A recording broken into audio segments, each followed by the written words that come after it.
RC న్యూస్కి స్వాగతం.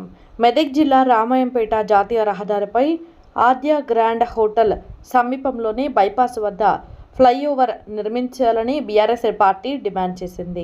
ఈ మేరకు మాజీ ఎమ్మెల్యే మెదక్ జిల్లా బీఆర్ఎస్ అధ్యక్షురాలు పద్మా దేవేందర్ రెడ్డి కేంద్ర రాష్ట్ర ప్రభుత్వాలను కోరుతూ హెచ్చరిక చేశారు. రామాయంపేట జాతీయ రహదారిపై ఆద్య గ్రాండ్ హోటల్ సమీపంలోని బైపాస్ వద్ద ఫ్లైఓవర్ నిర్మించాలని బీఆర్ఎస్ పార్టీ ప్రజల పక్షాన నిలబడి ఈ డిమాండ్ చేస్తున్నామని ఆమె తెలిపారు. ఈ ప్రాంతంలో పెరుగుతున్న ట్రాఫిక్, తరచూ జరుగుతున్న ప్రమాదాల నేపథ్యంలో ప్రజల ప్రాణాలను కాపాడేందుకు కేంద్ర రాష్ట్ర ప్రభుత్వాలు తక్షణమే స్పందించాలని కోరారు. ప్రజల ప్రాణాలతో చెలగాటమాడకుండా వెంటనే ఫ్లైఓవర్ నిర్మాణానికి చర్యలు చేపట్టాలని, ప్రజల భద్రతకు ప్రాధాన్యత ఇవ్వాలని ఆమె అన్నారు. ప్రభుత్వం ఈ సమస్యను నిర్లక్ష్యం చేస్తే బీఆర్ఎస్ పార్టీ ఆధ్వర్యంలో ఆందోళన కార్యక్రమాలు చేపట్టాల్సి వస్తుందని హెచ్చరించారు. రామాయంపేట బైపాస్ వద్ద ఫ్లైఓవర్ నిర్మాణం కోసం బీఆర్ఎస్ పార్టీ చేసిన డిమాండ్పై ప్రభుత్వం ఎలా స్పందిస్తుందనేది ఇప్పుడు ఆసక్తికరంగా మారింది. ఇప్పటికే చాలా జరుగుతున్నాయి. అసలు యాక్చువల్గా వారానికి ఒక ప్రమాదం జరుగుతుంది. జరిగినప్పుడల్లా ఇద్దరు ముగ్గురికి ఇబ్బందికరమైన పరిస్థితులు వస్తున్నాయి. చెప్తున్నారు, ఈ మధ్య కాలంలో ఒక 30 మంది చనిపోయింది. ఇక్కడ ఎవరు స్పందిస్తలేదు. నేను ఒక్కరోజు 5 అక్కడ దామరచంద్ర దగ్గర 5 అయినాయి, రామాయంపేట ఈ ఎంట్రీ దగ్గర 3 అయింది. ఇట్లా యాక్సిడెంట్ అయిపోతే మరి ప్రాణాలు గాల్లో కలిసిపోతుంటే ప్రజలకు పట్టించుకునేటోళ్ళు ఎవరు? ప్రభుత్వాలు ఎందుకంత నిర్లక్ష్యం వహిస్తున్నాయి? మరి ముందుగానే నేనేమంటా, ఇంకా జరగంటే అని చూస్తారా? ఇంకా ప్రజల ప్రాణాలు పోవాలన్నా, ఇంకా యాక్సిడెంట్ జరగాలన్నా దానికి ఏదో ఒక పరిష్కారం చూపెట్టాలి కదా వాళ్ళకు. Prevention is better than cure కదా. రోగం వచ్చి చచ్చిపోయిన తర్వాత క్యూర్ అవుతుందంటే ఏం లాభం అండి? ముందే ఆపాలి కదా. ప్రమాదాలు ఆపాలంటే ఆడ రోడ్ బాగు చేయాలి. ప్రమాదాలు జరగకుండా ఉండాలంటే రోడ్ బాగు చేయాలి. ఆడ అండర్ పాస్ వేస్తారా, ఫ్లైఓవర్ వేస్తారా? 2 ప్లేస్ల దామర చెరువు దగ్గర అండర్ పాస్ అయ్యింది, ఇక్కడ ఫ్లైఓవర్ అయింది. నేషనల్ హైవే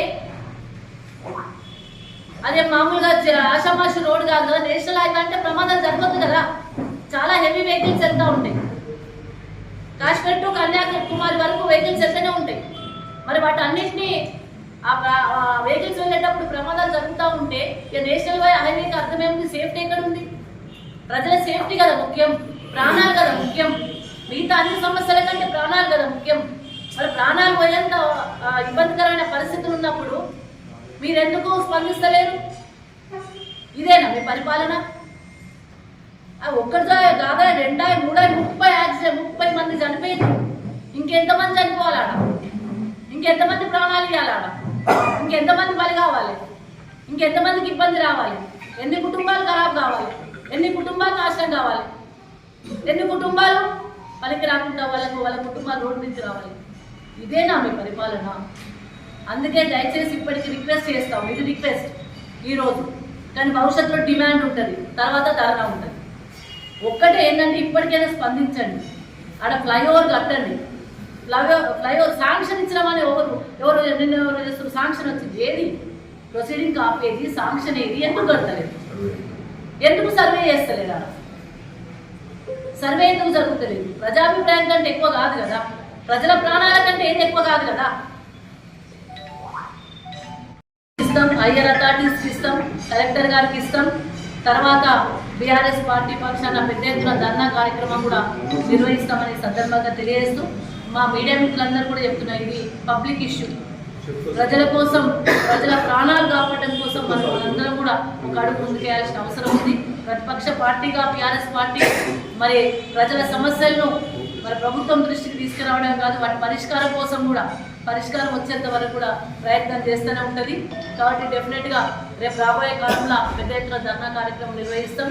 దీని మీద స్పందించాలి ప్రభుత్వాలను కూడా డిమాండ్ చేస్తూ ఉన్నాం. అంతవరకు ధర్నా కార్యక్రమం రోడ్ల దిగ్బంధం వరకు తెచ్చుకోవాలని భావిస్తూ ఉన్నాను. దిగ్బంధం చేయాల్సి వస్తే మరి రామాయంపేట అంతా కూడా ఒకటైతుంది, మిగతా మండలాలు కూడా అన్నీ కూడా.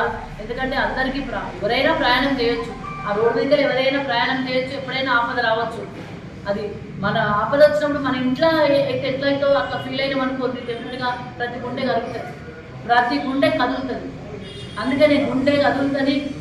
డెఫినెట్గా పెద్ద ఎత్తున ధర్నా కార్యక్రమం నిర్వహిస్తాం. అంత లోపలనే ప్రభుత్వాలు స్పందించాలని కూడా డిమాండ్ చేస్తూ ఉన్నాం. జై తెలంగాణ, జై KCR. Yadagiri, please pick up the phone.